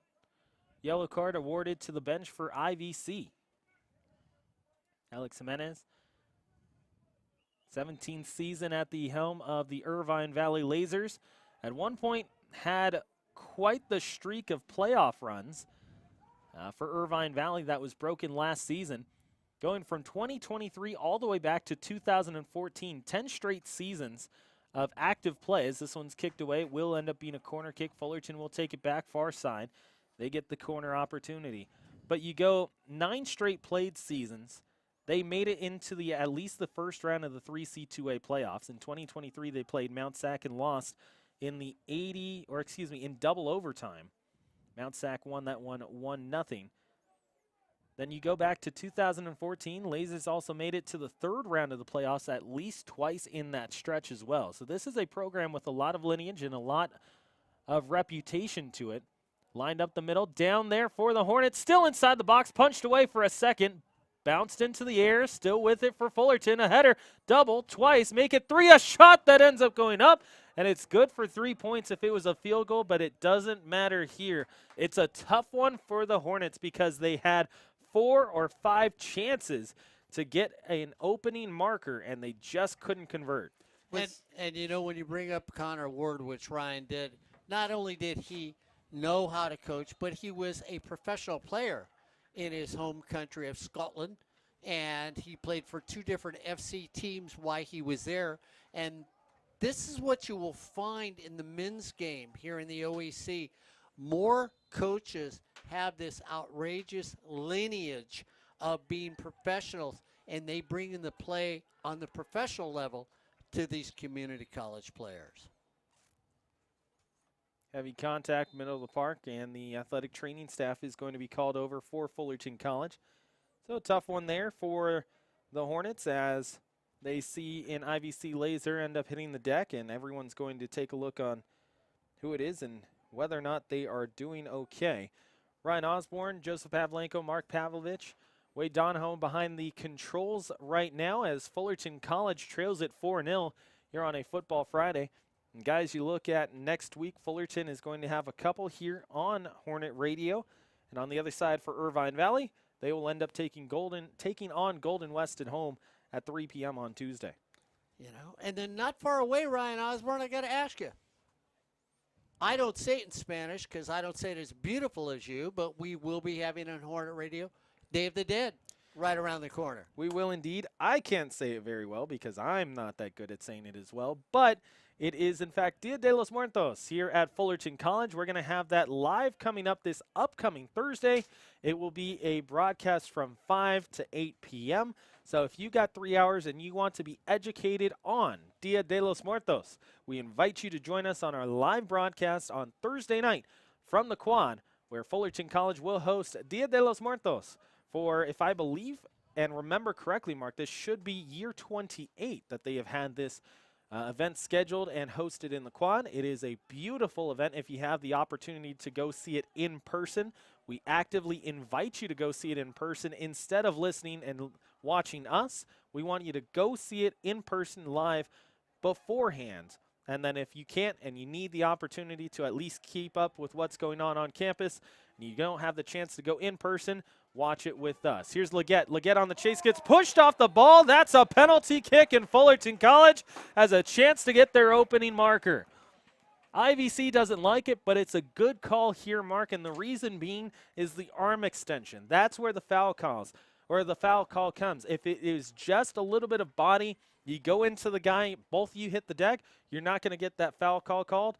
But in this case, it is Adu Giamfi who ends up extending his right arm, and when he does that, you'll get called for it every time. Yeah, I thought he did it with both when I was watching. I really did. I thought both came out, Joe, when he shoved from behind. Well, and that's one of the things. If you're a Hornet fan at home, hopefully they put a marker on the board, and this starts to kind of swing the pendulum back in their favor. They still got a deficit if they make the words. Speaking of words, a good sentence to have here for Fullerton College is they have a goal. It's 4-1 Fullerton, trailing it by 3 as Leggett is able to put this one into the back of the net. Mark, calm, cool collection. He knew exactly where he was going with that one before he approached the ball, and the non-indecision allows for him to bury it. Yeah, and they will ask goalkeepers, is it all luck or everything else, or those taking the penalty shot? And Ryan, I think you sum it up by saying he knew where he was going. And when he did, he just outsmarted the goalkeeper.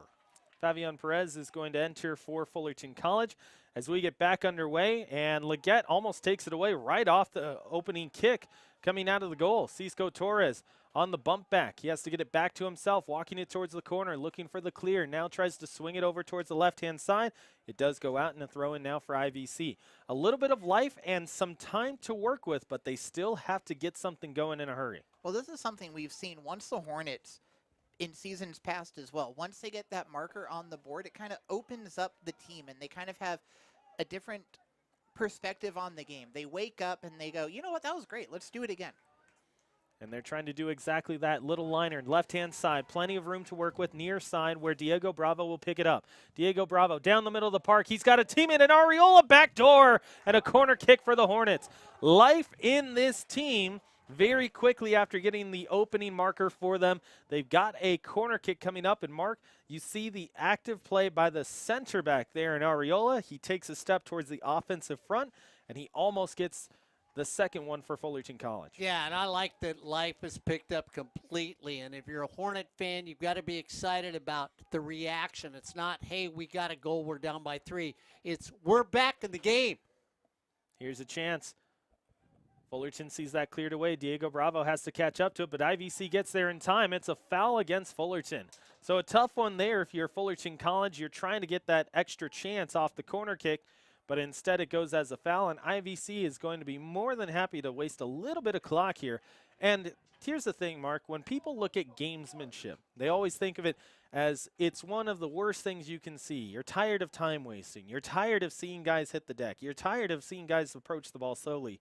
But it's really not a bad thing. It's actually something that every team is going to use because you're trying to get an advantage for your team in any way possible. It's part of the game. It really is. You know, and I think gamesmanship is something that's not being sassy. That's not being mouthing off. That's irritating somebody without doing anything. You know, so it's like you want to irritate somebody up in the booth, go set up a camera on the field and stand there and play with your telephone. Well, it's part of That'll irritate people. It's part of the gamesmanship, right? It's how do I get under somebody's skin without drawing a card or a penalty or a foul or whatever you're going to be calling it. So goal kick coming up, and taking a seat now will end up being Michael Espinoza. Was involved in a scoring play last week, and Fullerton's going to see a foul here. They want to work quickly and mark the way, and I'll include you on this. Include you in on this, Joe. It's great to be included. But It's my favorite. speed, speed, speed. That is how they're going to get back into this game. They have to work up the park as quickly as possible and use their speed to their advantage. You're saying they can't drive slower than 60 miles an hour. I knew that was coming even after I said it. Here's Ariola trying to catch up to it, but What a Murata s- hits the deck, and he's going to go down slowly, not get back up for a second. Ariola gets a card for that, Mark. What a He snap. wasn't even close. He No. was not even close He to does- the goalie. He does have a little bit of contact. It looked like shoulder to shoulder I on the think- flyby, I think but that's that was it. incidental. The Yeah, keeper I came agree. out and snatched that. That was some aggressive heads-up goalkeeping, I think. Yeah. But it was incidental, and I don't think a flag needed, or a card needed to come out of a pocket. You know, Ariola's already been leaning on people. I've been watching him. I was going to watch him just the play before where he and somebody from the Lasers were locked up in a little body-to-body play.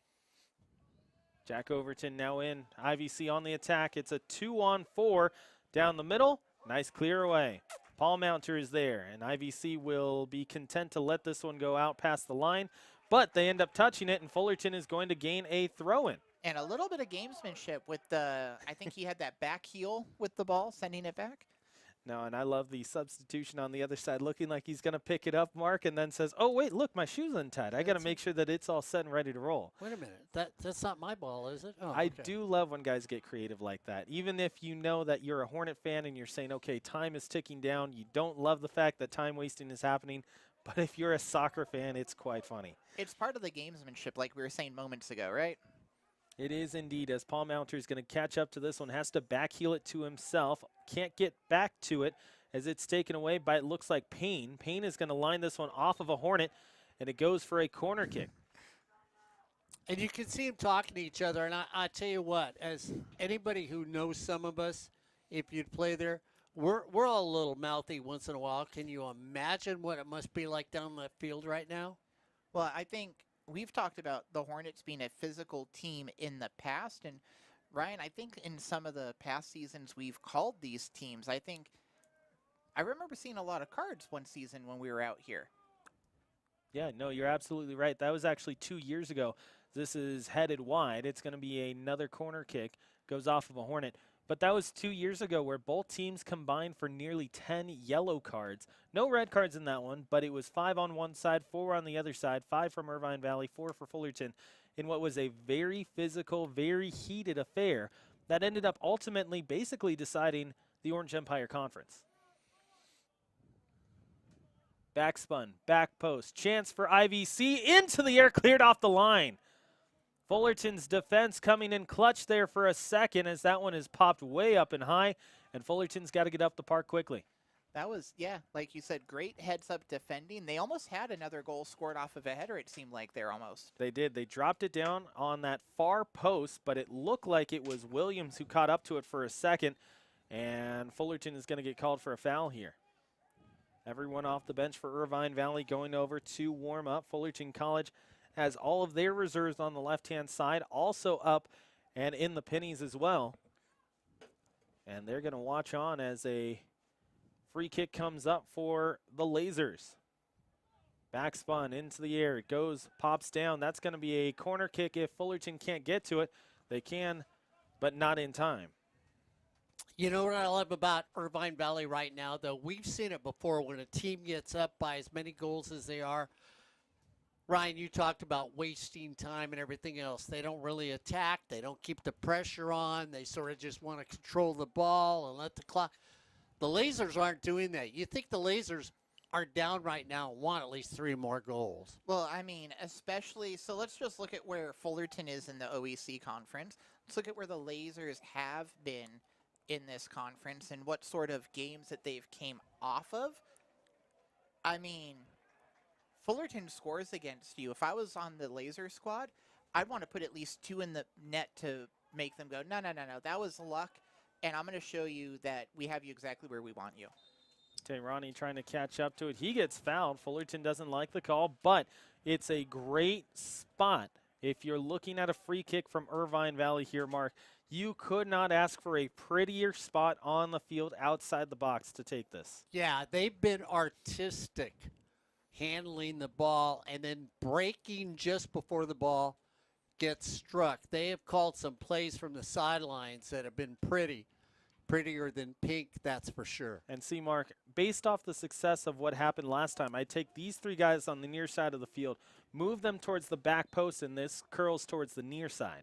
Let's see what he does. Baumgartner near side, and it's right there. Almost gets that one to go. Villanueva ends up making the save on it, and Fullerton College has to clear away. I think you must have said it loud enough, Ryan, so the goalie knew exactly where it was going. Nice call, baby. Nice call. This is going to be taken away by Irvine Valley. Now another opportunity near side of the field where Leggett will catch up to it. He's got to get to it before it goes to the sideline.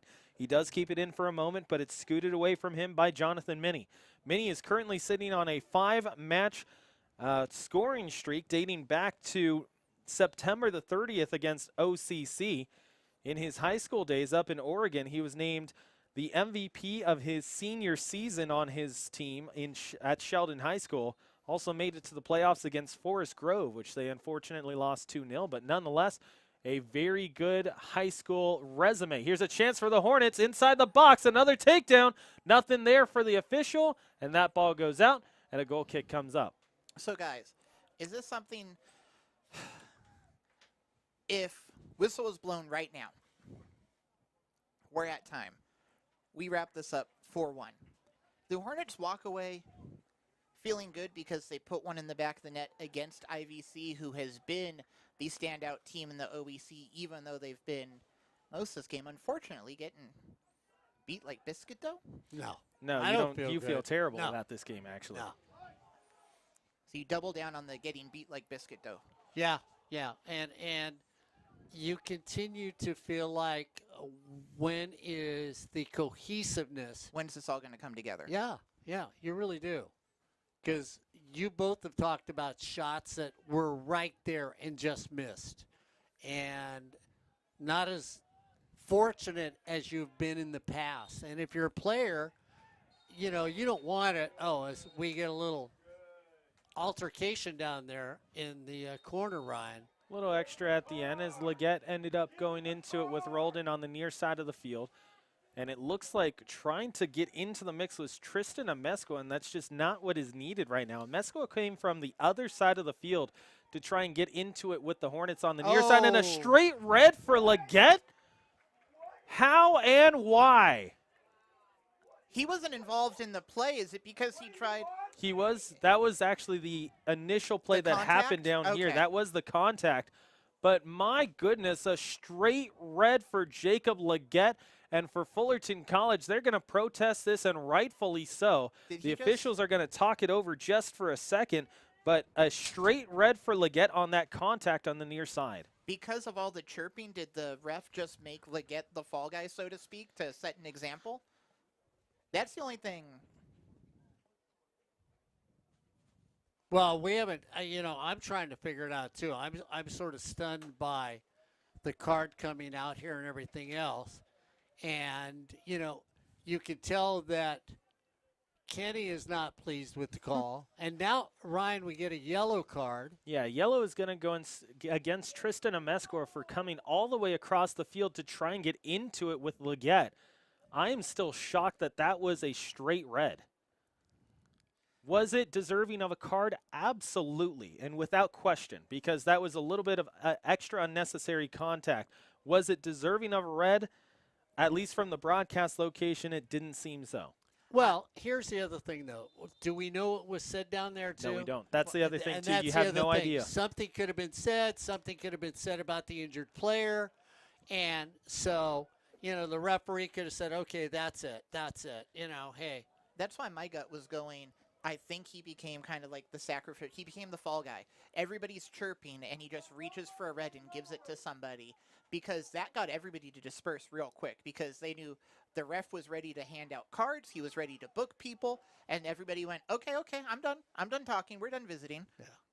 Well, the initial contact, I'm with Ryan. The initial act deserved a yellow. Yes, absolutely. And I think that's really not even a question. There absolutely was enough contact there on the near side for there to be a yellow card.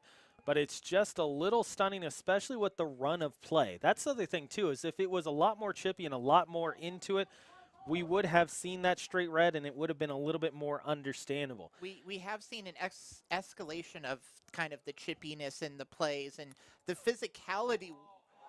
Ooh. Nearly leading to a goal here as Jack Overton gets ahead on it, has to get back to it, can't do so. That's a foul against Fullerton College. This game in the second half has been getting really physical, and I'm wondering if that's part of why he pulled that card. And that's the thing, too, is an official has to keep control of a game. Like you were saying there, Joe, you have a lot of people who are right there. A guy like Amesqua comes across the field. You need to settle things down quickly. How do you do that? You bring out the most stern warning, and you kick someone out of the game.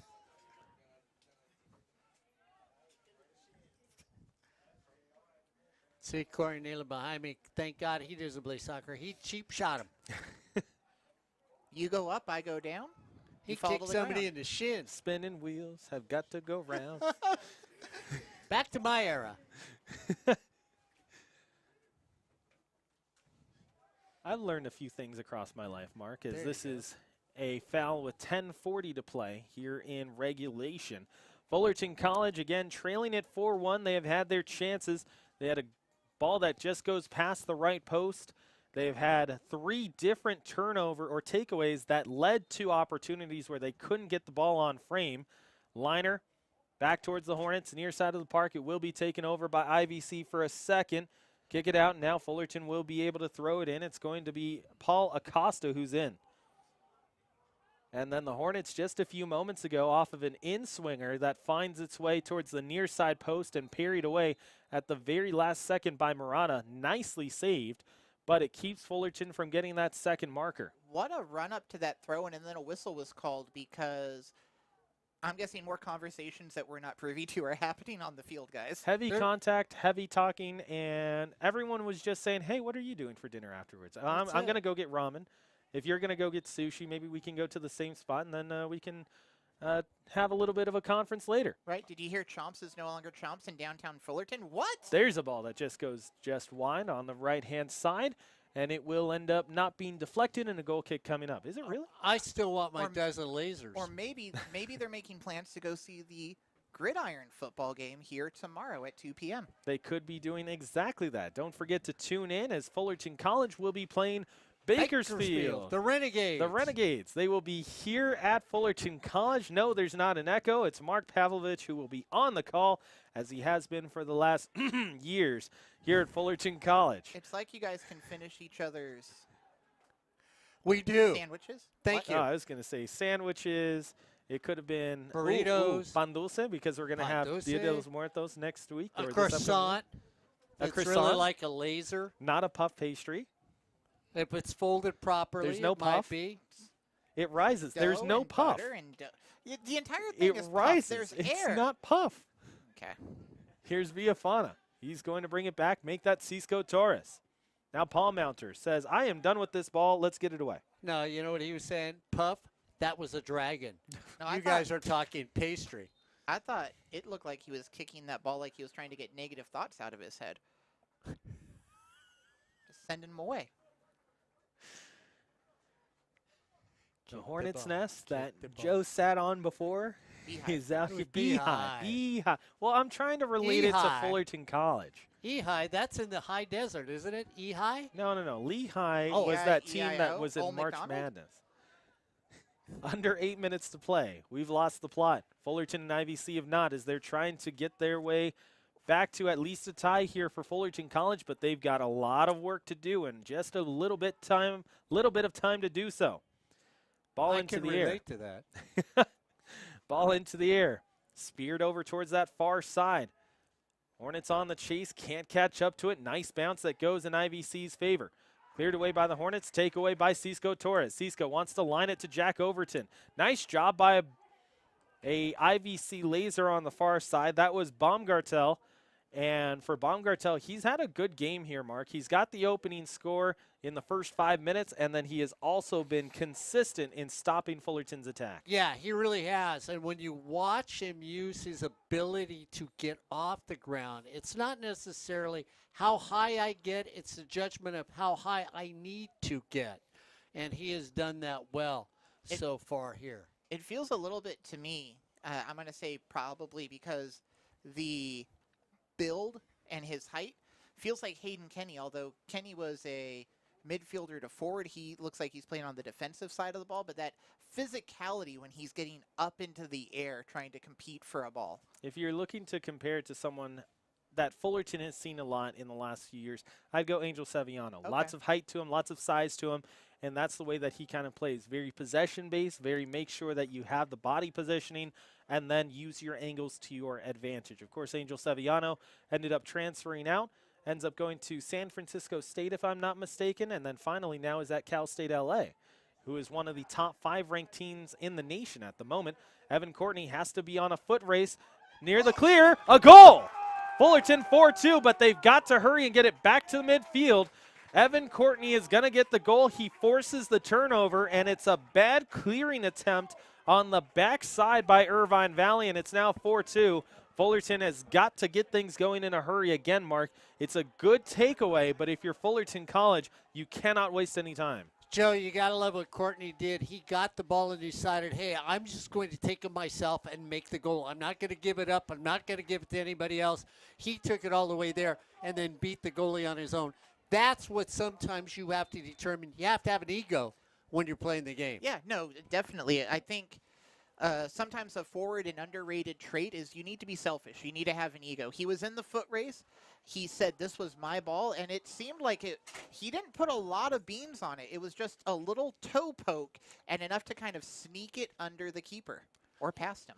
Yeah. Well, what I like is he took on all the defenders, and I think the goalkeeper was flat-footed because once he got past that last defender, there was no, Expectation. Goalkeeper expected that his defender was going to clear it. Yes. And because he does that, he takes an extra step, Mark. If he's backpedaling even by 1 foot, he has a chance to make a save on Yeah. it. He outraced, 2-3 defenders on that ball to score that yeah. goal? You're absolutely Yeah. right.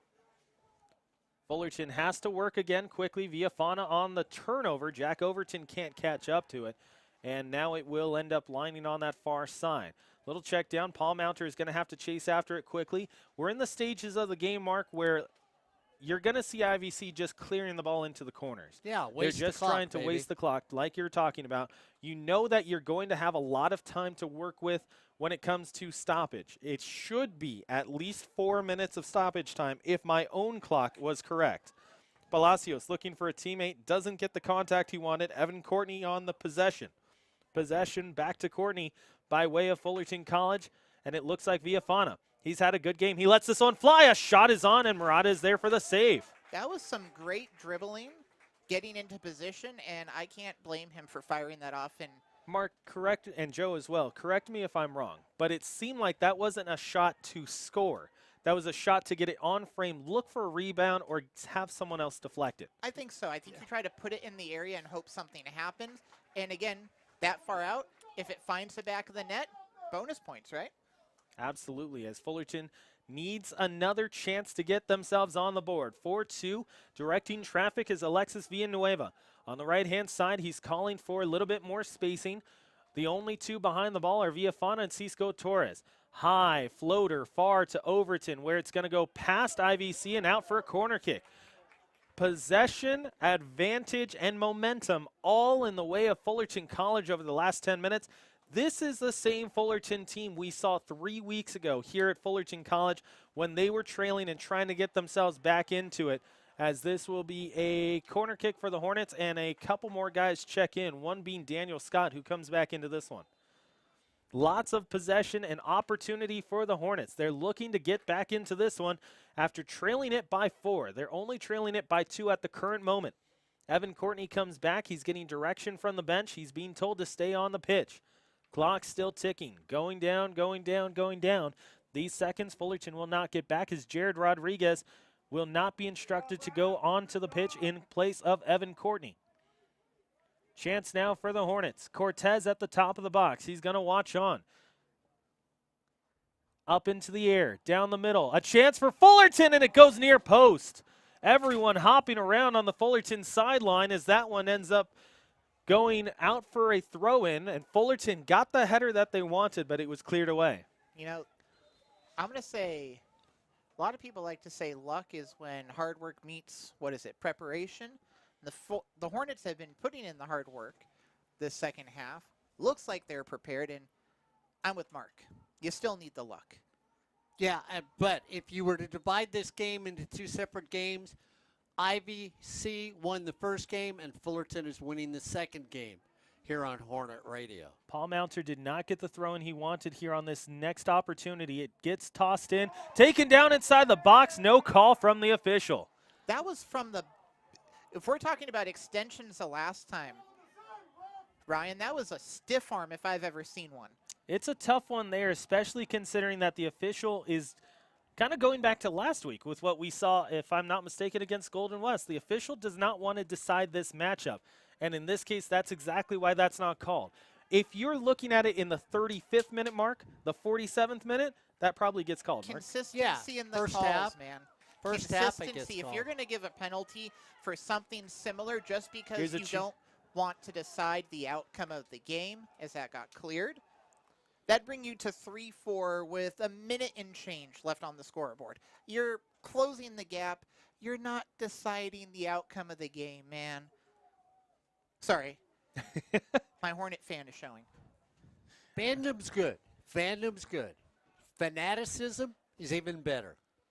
The official showing, I believe, 5 on his hand. So if I'm not mistaken, we should get about 5 minutes of stoppage time.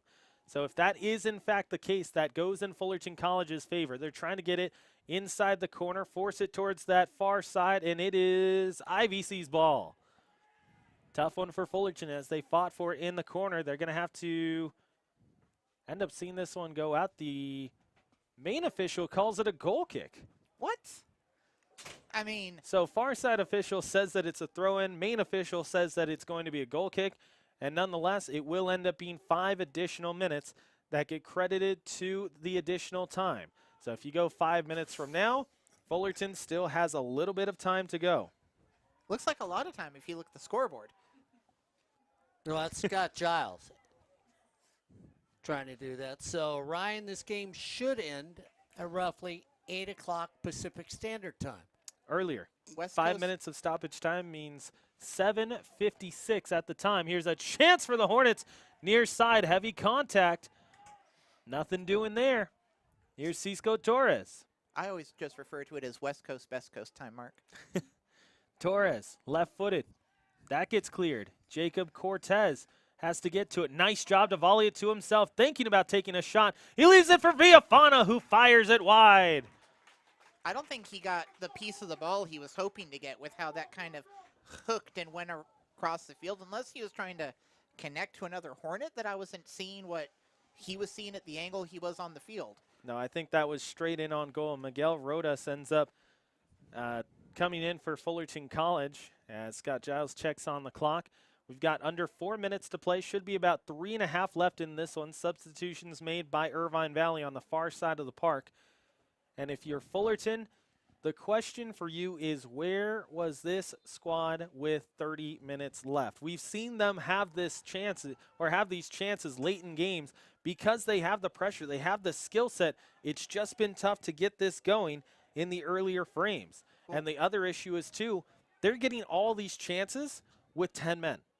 Yeah, well, and the other thing is Greg has talked about before about the size of his field and what he likes about the size of his field. I think the last 2 or 3 games we've talked about this. The range in sizes of some of the pitches across the OEC, and Greg thinks some of his guys are better conditioned than other guys in the OEC. So are we seeing some of the lasers have tired legs? And that's why Fullerton is able to capitalize the way they are in these later minutes of the soccer match. No, I'm going to say no on tired legs. You don't end up being undefeated in the OEC if you're somebody that's not in shape and can't run with everybody. And I think they've shown that. I think they're very accurate in their play. Desperate times brings desperate measures. And desperate people play at different rates than those that are not desperate. Villanueva gets taken down. That's got to be a yellow. It is indeed. As the supporter section is getting very vocal. Which and they understandably should. so, yeah. Which they should.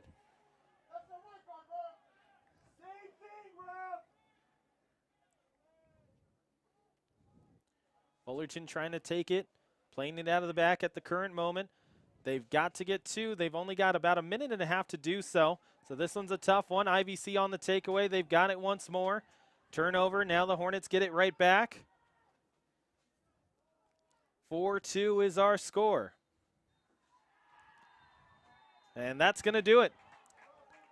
So both of these two teams end up finishing this one off. And for Fullerton College, it's a tough one mentally because they had so many chances. They get 2 goals back, but it's difficult to end up getting what you want in terms of a result with how the early 20 minutes go in terms of giving up those 2 goals very early on. Joe, Mark, you look at this team for Fullerton College. An unfortunate result, lots to take away from those final 20 minutes because they controlled this entire game if you just take those last 20. Yeah, I mean, let's throw away the first half and part of the second half, and we'll just shorten the entire game itself. Joe, I look at it as a loss is a loss. I'm not going to find any good out of it except for the fact that you hope maybe the next match that you guys do here on Hornet Radio, they start the way they ended tonight's game. Yeah, this is the team that I wish we would see all season long consistently. Like Greg said, not everybody's mindset has matched up. Maybe the halftime pep talk is what got everybody on the same page for the second half of the game. It's a shame that they're finally starting to see this level of cohesion this late in the season, but the score is the score, the game's the game, and I think you're about to take us home, aren't you, Ryan? I am indeed. Very quickly, want to remind everyone that you can tune in tomorrow at 2 p.m. where Fullerton College Gridiron Football will take on Bakersfield. That is at 2. You can hear Mark, you can hear Corey, and the rest of the 145 class on the air there. The next Fullerton College soccer games that will be here on Hornet Radio will be Tuesday the 28th and Friday the 31st. So no games next week if you're looking at it from a men's soccer perspective, but we do have Dia de los Muertos next Thursday. That'll start at 5 p.m. Until then, Fullerton College drops this one by a final of 4-2 to Irvine Valley, as Fullerton will drop to 2, 6, and 5 and 1, 2, and 3 in Orange Empire Conference play.